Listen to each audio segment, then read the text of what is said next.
আসসালামু আলাইকুম। রতি মহারথী মহাশক্তিশালীদের অনেকে গ্রেপ্তার হচ্ছেন গণহত্যার দায়ে, অনেকে পালিয়ে গেছেন, এর মধ্যে আবার অনেকে দেশের মধ্যেই এখনও পর্যন্ত নিরাপদ আশ্রয়ে আছেন। হয়তো অনেকে বেঁচে যাবেন, আমরাও সেটি জানি। কিন্তু যারা আটক হচ্ছেন তাদের তালিকাতে কি জাতীয় পার্টির চেয়ারম্যান GM কাদের, গোলাম মোহাম্মদ কাদের সাহেব থাকবেন না? তিনি কি আটক হবেন না? অবশ্যই হবেন, আমার ধারণা হওয়া উচিত। তার কারণ এই যে গণ অভ্যুত্থানকে কেন্দ্র করে যে অসংখ্য মানুষকে হত্যা, গণহত্যা, তার দায় কি তিনি এড়াতে পারেন? কোনোভাবেই না, কোনো অবস্থাতেই না।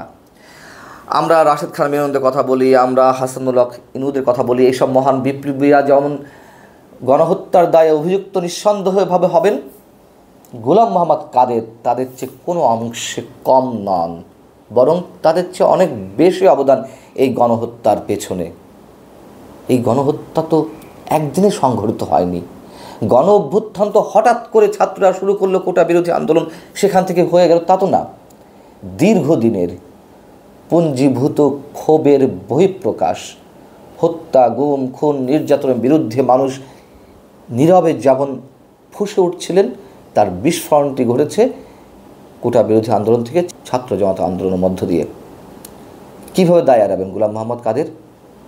এবং প্রতিটি নির্বাচনের সবচেয়ে বড় অংশীদার তো ছিল এই জাতীয় পার্টি। GM কাদের এই নির্বাচনের আগে, অর্থাৎ 7 জানুয়ারি নির্বাচনের আগে, গত সম্ভবত অক্টোবর বা নভেম্বরের দিকে তিনি ভারত সফরে গেলেন, বিশেষ বার্তা নিয়ে ফিরলেন। নির্বাচনে যাবেন কি যাবেন না তা নিয়ে মানুষ নানান ধরনের কৌতূহলের মধ্যে ছিলেন। তার নিজ দলের নেতাকর্মীরা বিরোধিতা করছিলেন যে আর নয়, একের পর এক নির্বাচনে জাতীয় পার্টি যেভাবে বিশ্বাসঘাতকতা করে নির্বাচনগুলোতে অংশ নিচ্ছে, তাতে মানুষের যে অভিশাপ সেগুলো এসে পড়ছে জাতীয় পার্টির উপরে। কিছুই থাকছে না, দলের অস্তিত্ব বলে কিছু থাকছে না। তিনি ভারত থেকে কী বার্তা নিয়ে এলেন সেই কথা তো কারোর সামনে প্রকাশ করলেই না।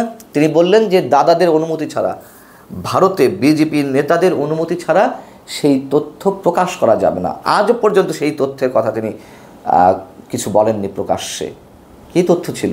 এবং ভারতের কারণে আমরা জানি যে বাংলাদেশের সব ধরনের মানবতা, গণতন্ত্র, মত প্রকাশের স্বাধীনতা সব কিছু তো ধূলিসাৎ হয়েছে, ধসে পড়েছে।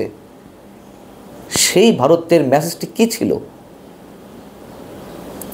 নিজ দলের নেতাকর্মীদের সঙ্গেও বিশ্বাসঘাতকতা করে GM কাদের এবারে নির্বাচনে গিয়েছিলেন। এবং কোন পর্যায়ে গিয়েছিলেন? তিনি বলেন যে আমাকে নির্বাচনে যেতে বাধ্য করা হয়েছিল। আইন শৃঙ্খলা রক্ষাকারী বাহিনীর সদস্যরা তার অফিস ঘেরাও করে রেখেছিল, তাকে এক ধরনের আটক করে রাখা হয়েছিল, এই ধরনের দাবি করেন। কি হতো? মেরে ফেলতো? নিশ্চয় তা তো না। এবং তার স্ত্রী শরীফা কাদেরকে যখন ঢাকার গুরুত্বপূর্ণ একটি আসন ছেড়ে দেওয়া হলো, তিনি তখন সুরসুর করে নির্বাচনে গেলেন। এইসব কাহিনী তো আমরা জানি। 2014-তে গেছেন, 2018-তে গেছেন, এবং 14 নির্বাচন সম্পর্কে বলা হয় যে সাবেক রাষ্ট্রপতি জেনারেল হুসেইন মোহাম্মদ এরশাদকে হাসপাতালে ভর্তি করিয়ে তার সামনে ডেথ সার্টিফিকেট ঝুলিয়ে গোয়েন্দা সংস্থার লোকজন যে নির্বাচনে যাবে, না হলে তার বিষয়ে ডেথ সার্টিফিকেট রেডি রয়েছে যে তিনি মারা গেছেন, অর্থাৎ তাকে ইঞ্জেকশন পুশ করে মেরে ফেলা হবে বা অন্য কোনোভাবে, এরকম ভয়ভীতি দেখানো হয়েছিল। সত্যতা আছে। এই ধরনের নাটক, এই ধরনের হুমকি তো স্বৈরশাসকদের পক্ষ থেকে থাকবে। একবার আপোষ করা যায়, 2বার আপোষ করা যায়, কতবার মানুষের সঙ্গে, গণমানুষের বিরুদ্ধে দাঁড়িয়ে একটা দেশকে ধ্বংস করে ফেলা যায়। গোলাম মোহাম্মদ কাদের তিনি নিজেও তো মন্ত্রী ছিলেন আওয়ামী লীগের প্রথম দফায়, তিনি শেষ দফায় বিরোধী দলীয় নেতা হলেন। কেন বলতে পারতেন না, না আমি নির্বাচনে বাধ্য হয়ে গেছি, আমি এই বিরোধী দলীয় নেতার আসন চাই না? পদত্যাগ করতে পারতেন না? সরকারের ভিত নড়বড়ে করে তুলতে পারতেন না? তা তো কিছু করেননি। কিন্তু মাঝে মাঝে একটু ভালো সাজার জন্য কিছু কিছু কথা একটু সুরসুর দিয়ে বলার চেষ্টা করেন। ছাত্র আন্দোলনের পক্ষে বলেন, ছাত্ররা ঠিক আছে, সঠিক লাইনে আছে।